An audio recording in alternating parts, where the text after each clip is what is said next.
Tractor rally पर Delhi police के special commissioner ने कहा है कि आज किसानों से अच्छा संवाद रहा। दिल्ली के 3 जगहों से ट्रैक्टर रैली की इजाजत है। इन तीनों बॉर्डर पर बैरिकेड हटाए जाएंगे। वहीं कुछ शर्तों के साथ ये इजाजत दी गई है। इस रैली में गड़बड़ी को लेकर भी इनपुट मिले हैं। कुछ पाकिस्तान के ट्विटर हैंडल पर भी नजरें हैं। 3 नए केंद्रीय कृषि कानूनों के विरोध में दिल्ली की सीमाओं पर किसानों के आंदोलन का आज 60वां दिन, यानी अब किसानों के आंदोलन को 2 महीने पूरे हो चुके हैं। सरकार और किसानों के बीच अब तक हुई बातचीत बेनतीजा रही है। अब किसान 26 जनवरी को ट्रैक्टर रैली निकालने की तैयारी कर रहे हैं। गृह मंत्री अमित शाह असम के दौरे पर हैं। आज शाह असम के कोकराझार पहुंचे, जहां एक रैली को संबोधित करते हुए अमित शाह ने कहा कि आज से ठीक 1 साल पहले देश के प्रधानमंत्री के नेतृत्व में बोडो शांति समझौता हुआ और बोडो शांति समझौते के साथ प्रधानमंत्री ने निर्देश दिया कि पूरे उत्तर पूर्व में जहां जहां अशांति है वहां बातचीत की जाए और शांति का मार्ग प्रशस्त किया जाए। गृह मंत्री अमित शाह ने आगे कहा कि जो कांग्रेस पार्टी अपने कालखंड में शांति और विकास नहीं ला सकी, वो आज हमें सलाह दे रही है। मैं कांग्रेस पार्टी से पूछना चाहता हूं कि इतने सालों तक असम रक्त रंजित रहा, आपने क्या किया?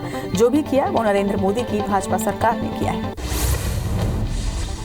केंद्रीय गृह मंत्री अमित शाह ने कोकराझार में जनसभा को संबोधित किया और कहा कि हम पूर्वोत्तर के विकास का विजन पूरा करेंगे। आज इस ऐतिहासिक रैली में पूरे देश को कहना चाहता हूं कि मेरे राजनीतिक जीवन में मैंने बहुत रैलियां देखी, मगर आज इस रैली को संबोधित करते हुए मेरे मन को अपार शांति का अनुभव हो रहा है। केंद्रीय गृह मंत्री अमित शाह 30 और 31 जनवरी को 2 दिवसीय दौरे पर फिर बंगाल जाएंगे। इस दौरान वो बीसीसीआई के अध्यक्ष सौरव गांगुली से भी मुलाकात कर सकते हैं। बता दें कि हाल ही में हार्ट अटैक के बाद सौरव गांगुली को अस्पताल में भर्ती करवाया गया था। उत्तर 24 परगना और नदिया जिले के मतुआ बहुल क्षेत्रों में अमित शाह की जनसभा पहले से प्रस्तावित है। कांग्रेस नेता राहुल गांधी 3 दिवसीय तमिलनाडु दौरे पर हैं। आज राहुल गांधी ने एरोड में रोड शो किया। इस दौरान राहुल गांधी ने लोगों का अभिवादन भी स्वीकार किया। तमिलनाडु के एरोड में कांग्रेस नेता राहुल गांधी केंद्र सरकार के खिलाफ जमकर उन्होंने हमला बोला। राहुल गांधी ने कहा कि हम अपने इतिहास में पहली बार देख रहे हैं कि किसान 26 जनवरी को रैली कर रहे हैं, क्योंकि वो दुखी हैं और इस बात को समझते हैं कि जो उनका है वो उनसे छीना जा रहा है। बेटियों को अब ना डरने की जरूरत है और ना ही सहने की। अब बदमाशों और मंचलों को मध्य प्रदेश में ऐसी सजा दी जाएगी कि जमाना याद रखेगा। ऐसे लोगों को सिर्फ जेल नहीं भेजा जाएगा, उनका मकान, जमीन और दुकान सब धूल में मिला दिया जाएगा। ये बातें भोपाल के मिंटो हॉल में राष्ट्रीय बालिका दिवस के अवसर पर सीएम शिवराज सिंह चौहान ने कही। सीएम भूपेश बघेल ने पूर्व मुख्यमंत्री रमन सिंह पर बड़ा हमला बोला है। सीएम बघेल ने रमन सिंह को नकली किसान बताया। उन्होंने कहा कि रमन सिंह को किसान बनना है तो कमर में गमछा लगाएं। केंद्र सरकार रमन सिंह को काम नहीं देती, जिसकी वजह से रमन सिंह खाली बैठे हैं और ट्वीट करते रहते हैं। छत्तीसगढ़ में धान खरीदी को लेकर बीजेपी कांग्रेस में रार छिड़ी हुई है। मुख्यमंत्री भूपेश बघेल ने पूर्व मुख्यमंत्री डॉक्टर रमन सिंह और भाजपा नेताओं पर हमला बोलते हुए कहा कि राजीव गांधी किसान न्याय योजना को केंद्र सरकार बोनस का रूप मानती है, तो इस स्थिति में छत्तीसगढ़ भाजपा नेताओं को ये बोनस नहीं लेना चाहिए। छत्तीसगढ़ में धान खरीदी के आंकड़ों को लेकर भाजपा कांग्रेस आमने सामने है। सरकार का दावा है कि धान खरीदी की अंतिम तारीख 31 जनवरी से पहले तक 90 लाख मीट्रिक टन धान खरीदी का लक्ष्य हासिल कर लिया जाएगा। खाद्य मंत्री अमरजीत भगत ने कहा कि अब तक 86,50,000 मीट्रिक टन से ज्यादा धान की खरीदी हो चुकी है। इंदौर के देपालपुर में आयोजित किसान रैली में प्रदेश के पूर्व सीएम कमलनाथ ने कहा कि मुझे बदहाल एमपी मिला था। मेरे सामने कई चुनौतियां थीं। हमने एक एक कर उन्हें हल करने का प्रयास किया। किसानों का कर्ज माफ किया, बिजली बिल भी हाफ किया, युवाओं को रोजगार देने की कोशिश की, तो कौन सा पाप किया। मैं सौदे की राजनीति नहीं करता। कोरोना के कारण स्थगित किए गए मध्य प्रदेश विधानसभा के शीतकालीन सत्र पर महीने भर बाद कांग्रेस ने आपत्ति दर्ज करवाई है। नेता प्रतिपक्ष कमलनाथ ने विधानसभा में विशेषाधिकार हनन की सूचना देते हुए स्वास्थ्य विभाग के 3 अफसरों पर कोरोना के नाम पर गुमराह कर सत्र स्थगित करने की सूचना दी। अपने तटीय प्रवास के दूसरे दिन मध्य प्रदेश के गृह मंत्री डॉक्टर नरोत्तम मिश्रा ने महिला बाल विकास विभाग और पुलिस विभाग द्वारा आयोजित राष्ट्रीय बालिका दिवस के कार्यक्रम में शिरकत की। कार्यक्रम की शुरुआत उन्होंने कन्या पूजन से की। इसके बाद बसई पहुंचकर कंधारी मार्ग का भूमि पूजन किया। छत्तीसगढ़ के कांग्रेस नेताओं को पार्टी आलाकमान एक के बाद एक बड़ी जिम्मेदारी दे रही है। एक बार फिर गृह मंत्री ताम्रध्वज साहू को एआईसीसी ने गुजरात के स्थानीय निकाय चुनाव के लिए सीनियर ऑब्जर्वर नियुक्त किया है। इस नियुक्ति पर ताम्रध्वज साहू ने कांग्रेस अध्यक्ष सोनिया गांधी के प्रति आभार जताया। सीएम भूपेश बघेल 25 जनवरी से 2 दिवसीय बस्तर दौरे पर रहेंगे, जहां वो गणतंत्र दिवस कार्यक्रम के अलावा दूसरे कार्यक्रमों में भी शामिल होंगे। इसके साथ ही जिले के ऐतिहासिक दलपत सागर में नौका प्रतियोगिता की शुरुआत भी करेंगे। इसके अलावा सीएम गौठान का भी निरीक्षण करेंगे। सीएम शिवराज 27 जनवरी को देवास दौरे में इंडस्ट्रियल पार्क में सभा करने जा रहे हैं। पार्क में कार्यों को अंतिम रूप दिया जा रहा है। देवास के 5 सालों के विकास को लेकर अफसर प्रेजेंटेशन तैयार करने में लगे हुए हैं। मुख्यमंत्री की सभा के लिए यहां डोम लगाया जा रहा है। कलेक्टर चंद्रमौली शुक्ला और नगर निगम आयुक्त विशाल सिंह चौहान कार्यों की मॉनिटरिंग कर रहे हैं। मध्य प्रदेश कांग्रेस संगठन को दुरुस्त करने के लिए पूरी ताकत से जुटी हुई है। कांग्रेस के प्रभारी सचिवों ने महीने भर पूरे प्रदेश का दौरा कर रिपोर्ट पीसीसी चीफ कमलनाथ को सौंप दी है। प्रभारी सचिवों की रिपोर्ट का दावा है कि मध्य प्रदेश में 10 से 12 ऐसे जिले हैं जहां संगठन की हालत वेंटिलेटर पर है। लिहाजा इन जिलों में संगठन को खड़ा करने के लिए प्रदेश कांग्रेस अध्यक्ष को बड़ा कदम उठाना होगा। पशुपालन मंत्री प्रेम सिंह पटेल और मंत्री महेंद्र सिंह सिसोदिया आज आगरमालवा स्थित कामधेनु गौ अभ्यारण्य पहुंचे, जहां उन्होंने बायोगैस प्लांट सहित गौ कास्ट बनाने की प्रक्रिया का अवलोकन किया। इस दौरान मंत्री पटेल ने अभ्यारण्य को गुजरात की गौशालाओं की तरह विकसित करने की बात भी कही।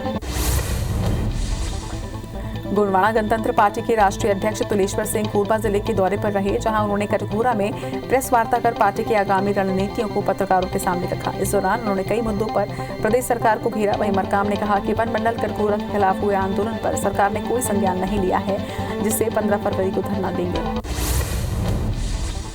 बीजापुर में बीजेपी के 37 कार्यकर्ता बस्तर सांसद दीपक बैज और विधायक विक्रम शाह मंडावी के सामने कांग्रेस का हाथ थाम लिया। इस दौरान ग्राम पंचायत सकलापल्ली के सरपंच बामन माड़वी ने बीजेपी पर आरोप लगाते हुए कहा कि बीजेपी के शासनकाल में हमारे पंचायत में विकास के कोई भी कार्य नहीं हुए। मध्य प्रदेश में 8 आईपीएस अधिकारियों के तबादले किए गए हैं, जहां आईपीएस विजय कुमार खत्री भोपाल उत्तर के एसपी, आशुतोष बागरी इंदौर पूर्व के एसपी, मयंक अवस्थी कटनी के एसपी और धर्मराज मीना पन्ना के एसपी होंगे। तो वहीं मुकेश श्रीवास्तव को पुलिस मुख्यालय भेजा गया। रिटायर्ड फार्मासिस्ट के मामले में सुनवाई करते हुए हाईकोर्ट ने याचिकाकर्ता को 10% ब्याज समेत रिटायरमेंट के पैसे देने के निर्देश दिए हैं। कोर्ट ने इसके लिए संयुक्त संचालक कोष लेखा और जिला आयुर्वेद अधिकारी जगदलपुर को निर्देश दिए। कोर्ट ने ब्याज की वसूली में देरी के लिए जवाबदार अधिकारी के वेतन से भरने का निर्देश जारी किया है। सूरजपुर जिले के ओरगी में स्वास्थ्य सुविधाओं की स्थिति बद से बदतर होती जा रही है। यहाँ ग्रामीणों को इलाज कराने के लिए कई किलोमीटर का सफर करना पड़ता है। यहाँ 1 साल पहले लाखों का खर्च कर एक्सरे मशीन मरीजों की सुविधा के लिए लाई गई थी, लेकिन बिजली नहीं होने के कारण मशीन धूल खा रहा है। वहीं बीएमओ ने बताया कि अलग ट्रांसफार्मर की मांग की गई है। अब तक बिजली विभाग से कोई जवाब नहीं मिला है। जांजगीर में निर्माणाधीन स्विमिंग पूल का कार्य 6 साल से अटका हुआ है। वहीं विधायक नारायण चंदेल ने स्विमिंग पूल निर्माण का निरीक्षण किया और निर्माण कार्य की गुणवत्ता पर सवाल उठाते हुए जांच कराने की बात कही है। इसके साथ ही विधायक ने कार्य में गति लाने के लिए अधिकारियों को निर्देश भी दिए। जांजगीर चांपा जिले के 230 केंद्रों में धान खरीदी के बाद उठाव का काम नहीं होने से खरीदी प्रभारी चिंतित नजर आए। वहीं सभी केंद्रों में 9 से 20 हजार क्विंटल तक धान जमा हो चुका है और प्रभारी जीरो शॉर्टेज करने के बढ़ते दबाव से परेशान हैं। खरीदी प्रभारियों ने जांजगीर में बैठक कर अफसरों को उठाव में तेजी लाने के लिए ज्ञापन सौंपा है। धमतरी भाजपा युवा मोर्चा ने पीएम मोदी का पुतला दहन करने वाले कांग्रेसियों के खिलाफ थाने में शिकायत दर्ज करवाई है। भाजयुमों का कहना है कि युवा कांग्रेस ने नियम के खिलाफ शहर में शव यात्रा निकालकर पीएम का पुतला जलाया, जो गलत है। सरायपाली के टेंगनापाटी गांव में एक युवक की लाश मिलने से सनसनी फैल गई। मृतक की पहचान शमशेर अली के रूप में हुई है, जो एक प्राइवेट फाइनेंस कंपनी में काम करता था। पुलिस के मुताबिक फाइनेंस कंपनी के मैनेजर ने 23 तारीख को शमशेर के गुम होने की रिपोर्ट दर्ज करवाई थी, जिसके आधार पर केस दर्ज कर उसकी तलाश की जा रही थी। राजनांदगांव के चावढ़ाल में एक शिक्षक ने नाबालिग छात्रा के साथ दुष्कर्म किया है। आरोपी ने पीड़िता को गाइड देने के लिए बुलाकर जबरदस्ती उसके साथ दुष्कर्म की वारदात को अंजाम दिया।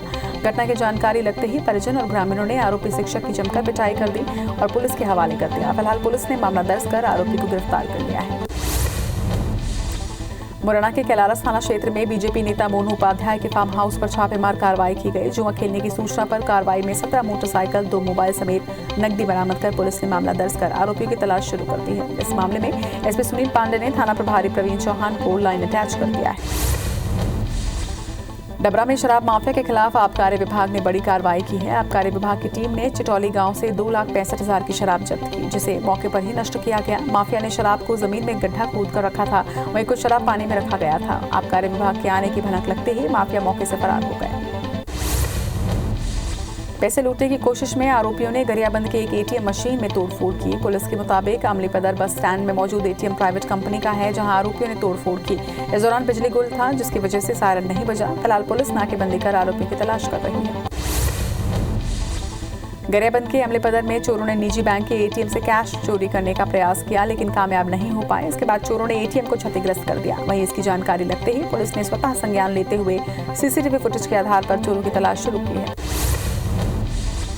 दतिया कोतवाली थाना क्षेत्र के बुंदेला कॉलोनी में दो बदमाशों में आमने सामने की झड़प हो गई। इसे दोनों बदमाशों ने गोलियां चला दी, जिससे अपने घर के सामने बैठे बुजुर्ग की मौत हो गई। बताया जा रहा है कि बुजुर्ग नारायण साकेवार अपने घर के बाहर धूप सेक रहे थे। हटा के मड़ियादों में पुलिस की टीम ने अवैध शराब पर बड़ी कार्रवाई की है। पुलिस की टीम ने कच्ची शराब के अड्डे पर छापा मारा। मदनपुर इलाके के घरों में बड़ी मात्रा में कच्ची शराब मिली है और शराब बनाने का सामान भी जब्त किया गया। इसके बाद इसे नष्ट किया गया। वहीं पूरी कार्रवाई थाना प्रभारी अभिषेक चौबे के नेतृत्व में की गई। मुरैना पुलिस ने सिकरौदा नहर के पास अवैध रेत से भरे 2 ट्रकों को जब्त किया है। पुलिस के मुताबिक दोनों ही ट्रकों में अवैध रूप से चोरी कर लाया हुआ रेत बरामद किया गया, जिसे वन अधिनियम के तहत राजसात किया जाएगा। बता दें कि पुलिस और वन विभाग की टीम रेत माफिया के खिलाफ लगातार कार्रवाई कर रही है। इंदौर में 70 किलो ड्रग्स केस में पुलिस ने 3 और आरोपियों को नासिक से गिरफ्तार किया है। गिरफ्तार आरोपियों में गुलशन कुमार हत्याकांड में आरोपी रहा वसीम खान भी शामिल है। 5 साल की सजा काटने के बाद वसीम खान ड्रग तस्करी के धंधे में आ गया था। वहीं एक और आरोपी Ayub Qureshi Mumbai bomb blast case में आरोपी रहा है। आपको बता दें कि इस मामले में अब तक 15 आरोपियों की गिरफ्तारी हो चुकी है। रायपुर में डिस्ट्रीब्यूटर बनाने के नाम पर महिला से 2 करोड़ रुपए की ठगी का मामला सामने आया है। मामले पर पुलिस ने पेंटल टेक्नोलॉजी प्राइवेट लिमिटेड के डायरेक्टर विवेक प्रकाश को गिरफ्तार किया है। मामला गुढ़ियारी थाना इलाके का है। धमतरी की सिहावा पुलिस ने बाघ की खाल समेत तस्कर को गिरफ्तार किया है, जिसे वन्य प्राणी अधिनियम के तहत कार्रवाई कर जेल भेज दिया गया है। दरअसल पुलिस को मुखबिर से सूचना मिली थी कि नारायणपुर से एक व्यक्ति बाघ की खाल बेचने के लिए आया है, जो ग्राहक की तलाश में है। जिसके बाद घेराबंदी कर उसे पुलिस ने घर दबोचा। जब्त खाल की कीमत करीब 40 लाख रुपए बताई जा रही है। जबलपुर की हनुमानताल पुलिस ने नशीली दवाइयों के साथ एक आरोपी को गिरफ्तार किया है, जिसके पास से 9,700 रुपए की नशीली गोलियां बरामद की गई। पुलिस को इस बारे में मुखबिर की सूचना मिली थी, जिसके बाद बताए पते पर दबिश देकर ये कार्रवाई की गई। फिलहाल आरोपी से पूछताछ जारी है। धमतरी के मुकुंदपुर गांव के पास सिहावा पुलिस ने घेराबंदी कर बाघ की खाल के साथ एक आरोपी को गिरफ्तार किया है। जब्त खाल की कीमत 40 लाख रुपए से ज्यादा की बताई जा रही है। आरोपी खाल बेचने के लिए ग्राहक तलाश कर रहा था। दतिया जिले में आबकारी विभाग ने कार्रवाई करते हुए भारी मात्रा में अवैध शराब बनाने वाली सामग्री और शराब को जब्त किया है। साथ ही 2 आरोपियों को भी गिरफ्तार किया गया। जब्त शराब और शराब बनाने वाले सामानों की कीमत करीब 49,600 रुपए आंकी जा रही है। पन्ना जिले के सिमरिया में पुलिस और आबकारी विभाग ने अवैध शराब बनाने वाली फैक्ट्री पर छापेमारी की है, जहां अवैध मात्रा में महुआ लहान से शराब बन रही थी। ये शराब भट्टियों के माध्यम से बनकर तैयार होती है, जो बहुत ही जहरीली होती है। इस पर तुरंत कार्रवाई करते हुए टीम ने एक आरोपी को गिरफ्तार किया, जबकि एक फरार हो गया। रायपुर के धरसीवा में धान से भरा ट्रक चोरी के मामले में पुलिस ने एक आरोपी को गिरफ्तार किया है। साथ ही आरोपी के पास से धान से भरा ट्रक भी जब्त किया। आरोपी मधुसागर उर्फ मोनी मानकपुरी ट्रक चालक का रिश्तेदार बताया जा रहा है कि 20 और 21 जनवरी की रात में ट्रक चोरी हो गई थी। जबलपुर के Netaji Subhash Chandra Bose medical college hostel के छात्रों के बीच बीती देर रात मारपीट में कई छात्र घायल हुए हैं, जिन्हें मेडिकल अस्पताल में दाखिल किया गया है। मारपीट करने वाले 16 मेडिकल छात्रों को निलंबित कर दिया गया। अन्य छात्रों की सीसीटीवी कैमरे के माध्यम से पहचान की जा रही है। इसके बाद उन पर कड़ी कार्रवाई की जाएगी। ग्वालियर के माधोगंज थाना क्षेत्र में एक महिला एडवोकेट को जान से मारने की धमकी मिली है। छेड़छाड़ का केस वापस नहीं लेने पर महिला के मुंह पर तेजाब और उसके परिवार को जान से मारने की धमकी दी गई। वहीं महिला की शिकायत पर पुलिस ने 2 लोगों के खिलाफ मामला दर्ज कर जांच में जुट गई है। खजुराहो के राजनगर बस स्टैंड पर शासकीय भूमि से प्रशासन ने अतिक्रमण हटाया, जिसके तहत कई दुकानों और अवैध निर्माण पर बुलडोजर चलाया गया। मध्य प्रदेश शासन के निर्देश पर कलेक्टर और एसपी के निर्देशन में ये कार्रवाई की गई।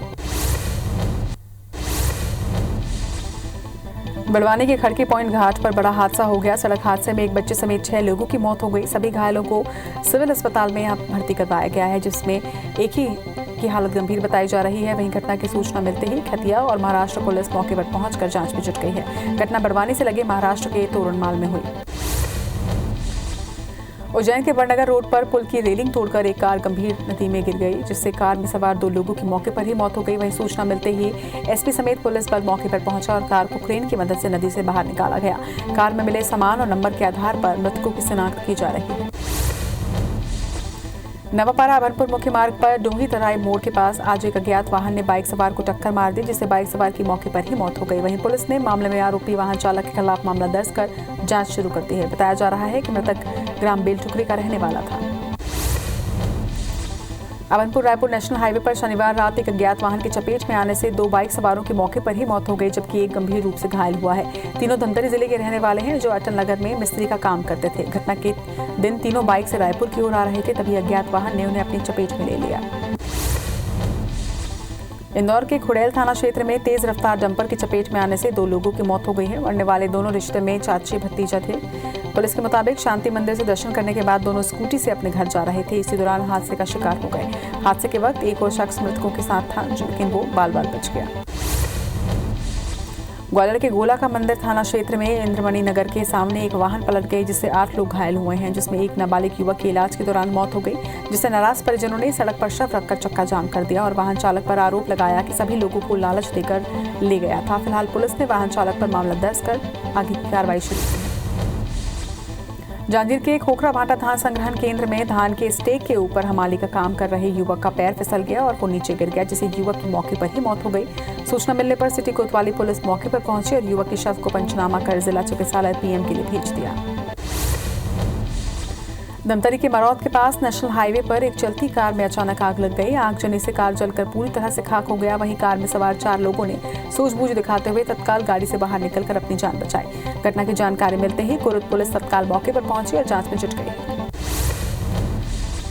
कोरबा के कोतवाली थाना क्षेत्र के पावर हाउस रोड स्थित एक मकान में आग लग गई, जिससे घरेलू सामान जलकर खाक हो गया। सूचना पर पहुंची दमकल की टीम ने कड़ी मशक्कत के बाद आग पर काबू पाया। बताया जा रहा है कि आग फ्रिज में शॉर्ट सर्किट की वजह से लगी। कटनी के कोटना थाना क्षेत्र के लमतर इंडस्ट्रीज एरिया में स्थित श्रीजी ट्रेडिंग कंपनी में आज अचानक आग लग गई। कंपनी में आग लगने से लाखों रुपए का नुकसान हुआ है। श्रीजी ट्रेडिंग कंपनी में नमकीन बनाने का काम होता है। बलरामपुर के भंवर माल धान खरीदी केंद्र का वीडियो सोशल मीडिया में लगातार वायरल हो रहा है, जिसमें समिति प्रबंधक धान बेचने के लिए मिलने वाले टोकन के एवज में किसानों से पैसे ले रहे हैं। IBC 24 की टीम ने वीडियो बनाने वाले युवक से बात की तो उसने बताया कि टोकन के नाम पर हो रहे भ्रष्टाचार को सामने लाने के लिए उसने ये वीडियो बनाया है। छतरपुर में कलेक्टर शैलेंद्र सिंह ने 168 घंटे लगातार चलने वाला विशेष सफाई अभियान शुरू किया है। इस अभियान को समाज सेवियों और जनप्रतिनिधियों का भरपूर समर्थन मिल रहा है, जिसमें सागर रोड पर कलेक्टर के साथ बीजेपी प्रदेश मंत्री ललिता यादव ने भी सफाई अभियान में भाग लिया। बता दें कि 18 जनवरी से सफाई कर्मी दिन रात सफाई में लगे हैं। ग्वालियर के नगर निगम कमिश्नर की अनूठी पहल देखने को मिली है। शहर में घने कोहरे के साथ हवा चलने से सर्दी अधिक थी, बावजूद इसके शहर को स्वच्छ रखने वाले स्वच्छता कर्मी अपनी जिम्मेदारी निभा रहे हैं। सफाई व्यवस्था के निरीक्षण पर निकले निगम कमिश्नर ने जब लगन के साथ सर्दी में काम करते स्वच्छता कर्मियों को देखा तो उन्हें अपने हाथ से चाय और बिस्किट दिया। केशकाल में राम जन्मभूमि तीर्थ निर्माण समिति के तत्वाधान में विशाल शोभा यात्रा निकाला गया। इस दौरान पूर्व नगर पंचायत अध्यक्ष आकाश मेहता ने कहा कि राम मंदिर निर्माण के लिए देश भर में धन संग्रह मुहिम चलाया जा रहा है, जिसमें सभी के सहयोग से राम मंदिर का निर्माण हो सके। महासमुंद में सूर्यवंशी जगत परिवार के तत्वाधान में 3 दिवसीय बूढ़ा देव महोत्सव का आयोजन किया गया, जिसमें आज जिले के प्रभारी मंत्री लखमा और संसदीय सचिव द्वारिकाधीश यादव ने शिरकत की। जहां बूढ़ा देव की पूजा अर्चना के बाद कार्यक्रम की शुरुआत हुई। जिले में हर 5 साल में बूढ़ा देव महोत्सव मनाया जाता है। गणतंत्र दिवस पर नई दिल्ली राजपथ पर छत्तीसगढ़ की झांकी की फुल ड्रेस रिहर्सल की गई। रिहर्सल में प्रदेश की झांकी को लोगों ने काफी पसंद किया। इस बार लोकल वाद्य यंत्रों का समावेश किया गया है। प्रदेश के ट्राइबल क्षेत्रों के म्यूजिकल इंस्ट्रूमेंट को अब की बार झांकी में प्रदर्शित किया गया है। बस्तर को लेकर सरगुजा के वाद्य यंत्रों को दिखाया गया है। भोपाल में गणतंत्र दिवस समारोह की तैयारी जोरों पर है। राजधानी के लाल परेड मैदान में आज फुल ड्रेस रिहर्सल की गई। रिहर्सल का जायजा लेने खुद DGP विवेक जौहरी मौके पर थे।